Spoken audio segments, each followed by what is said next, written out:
जी हाँ, देवगुरु बृहस्पति अस्त हो रहे हैं, तारा डूब रहा है।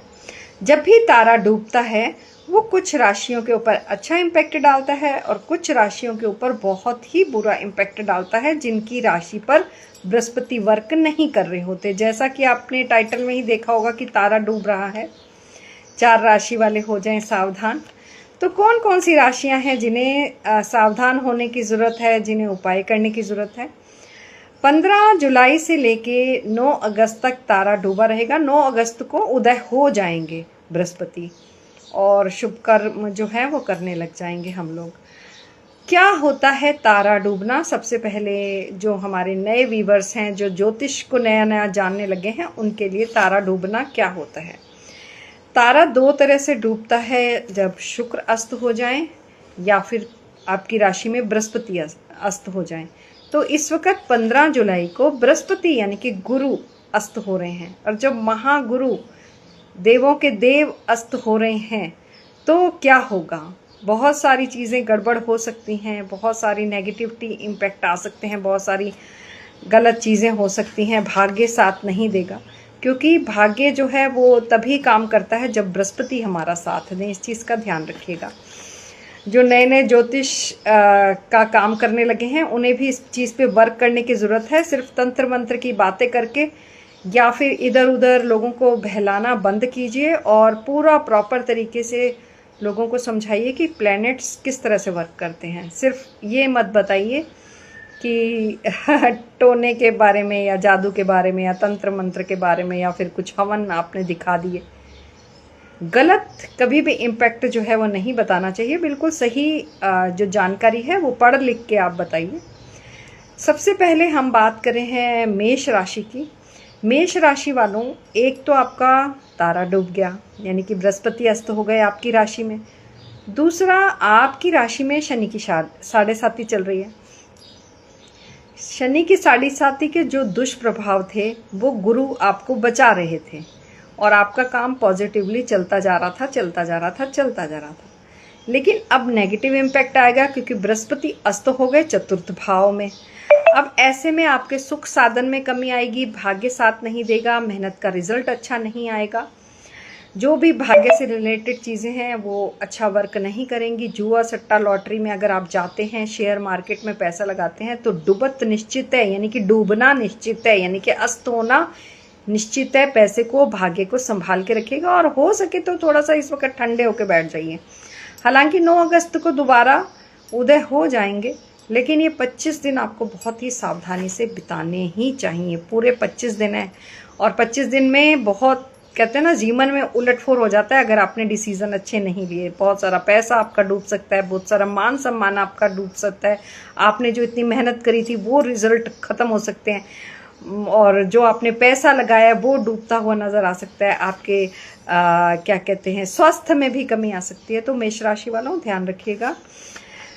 इस वक्त आपको बहुत सावधानी रखनी है, पैसा नहीं लगाना। भाग्य से रिलेटेड जो चीज़ें हैं वो बड़ी सावधानी पूर्वक करनी है। वीडियो के अंत में मैं उपाय आपको बताती हूँ, क्योंकि मोस्टली लोग क्या करते हैं, अपनी राशि देखी और चले गए।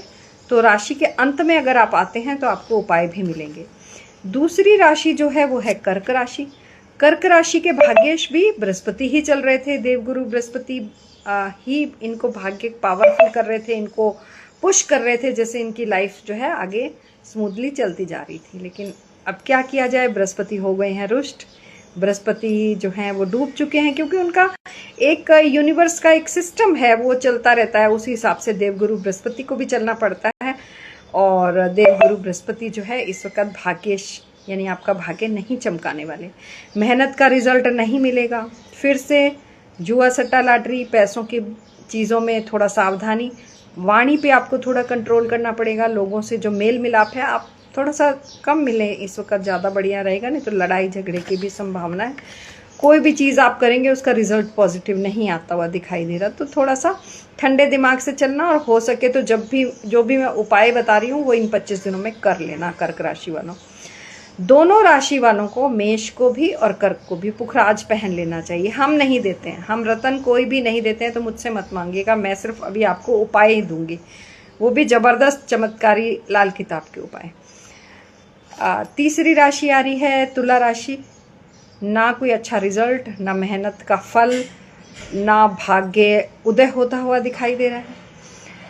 तो तुला राशि वालों के साथ कुछ चीज़ें और भी हैं। इनके रिलेटिव्स पे इनके भाग्य की कमी होने का असर आएगा। जैसे कि इनके बहन भाई जो छोटे हैं उनको मृत्यु तुल्य कष्ट हो सकता है, उनकी मृत्यु हो सकती है। इनकी दादी का जो स्वास्थ्य है वो खराब हो सकता है। इनके घर में किसी बुजुर्ग का जो हैं घर के मुखिया हैं उनका स्वास्थ्य खराब हो सकता है। तो इनको तो ज़रूर ये उपाय करने चाहिए जो कि मैं बताने वाली हूँ।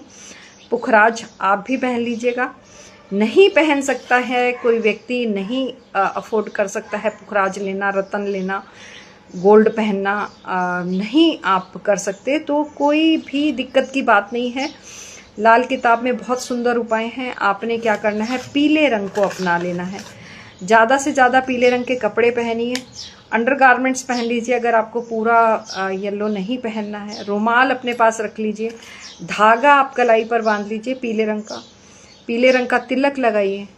पीले रंग इनहेल कीजिए हल्दी को दूध के साथ, और नहाने के पानी में भी हल्दी डालना शुरू कर दिए। 25 दिन लगातार अगर आप ये करेंगे ना तो जो आपके ऊपर गलत असर आने वाला था वो कहीं ना कहीं 80% कम हो जाएगा। अब उन लोगों की बात मैं दोबारा से करती हूँ जो कि बिना पढ़े लिखे ही इंस्टाग्राम पर आ जाते हैं और बिना प्लैनेट्स की बात किए कुछ भी बताना शुरू हो जाते हैं। मकर लगन में कभी भी देवगुरु बृहस्पति जो है वो अच्छा रिजल्ट नहीं देते हैं। ये तो आपको पता नहीं है, मैं बता रही हूँ। जिनको पता है बेस्ट है, जिनको नहीं पता है मकर राशि पर भी इसलिए गलत असर पड़ने वाला है।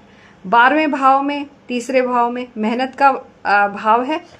12वां भाव और तीसरा भाव भी मेहनत का है, तो मेहनत का रिजल्ट अच्छा नहीं आएगा क्योंकि देवगुरु बृहस्पति साथ नहीं दे रहे हैं। बार बार मैं आपको कह रही हूँ। और अच्छा रिजल्ट बिल्कुल नहीं है मकर राशि वालों। मेहनत का बिल्कुल भी इस वक्त कोई नया काम शुरू करना चाह रहे हो, कोई मुहूर्त करना चाह रहे हो, प्लीज़ रुक जाओ और कोशिश करना कि 9 अगस्त के भी 4-5 दिन लंघ जाएं, उसके बाद आप काम शुरू करो। बुध 25 जुलाई को हालांकि उदय हो जाएंगे। अभी बुध भी अस्त हैं। बहुत देखिए अच्छे अच्छे जो हमारे ग्रह हैं वो अस्त हो रहे हैं। तो ये टाइम जो है, ये टाइम पीरियड जो है वो सिर्फ आपको तपस्या करने का, व्रत करने का, अच्छे काम करने का, मेडिटेशन करने का और पूजा पाठ करने के लिए है। तो अभी कोई भी हमें नया काम नहीं करना, मुहूर्त पे नहीं जाना, कोई हमें नया मुहूर्त करना नहीं है, किसी विवाह समारोह में नहीं जाना, ना ही हमने विवाह करना है। कोई भी शुभ काम इस पीरियड में नहीं किया जाता जब तारा डूबा हुआ हो, इस बात का ध्यान रखिएगा। तो जो मैंने उपाय बताए हैं वो आपने करने हैं, पीले रंग के और पुखराज वाले। साथ ही साथ महिलाओं के लिए विशेष उपाय। जब तारा डूबा होता है तो महिलाओं को ज़्यादा आना जाना नहीं चाहिए मायके और ससुराल में।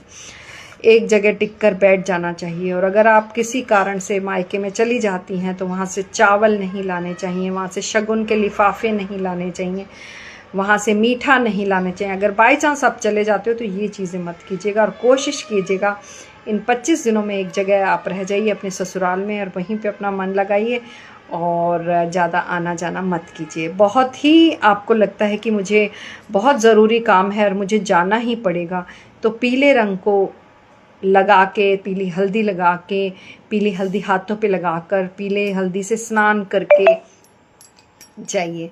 पुखराज पहन लीजिएगा। ये 4 राशियों के ऊपर 25 दिन थोड़े से कष्ट तुल्य हैं। समय जो है अच्छा भी आता है और बुरा भी आता है। जिस भाव से हम उसको काटना चाहें वो काट सकते हैं। कुछ उपाय ज़िंदगी बदल जाए। तो अगर आप मेरी बात मानते हैं तो ये उपाय ज़रूर कीजिएगा। मेरे चैनल को अभी तक आपने फॉलो और सब्सक्राइब नहीं किया तो सबसे पहले आपने वही करना है ताकि मैं कह सकूं आपकी लाइफ में हमेशा बढ़त हो और आपकी ज़िंदगी हमेशा जो है वो बहुत ही उन्नति करे और सुख सुविधा से संपन्न रहे। आशीर्वाद।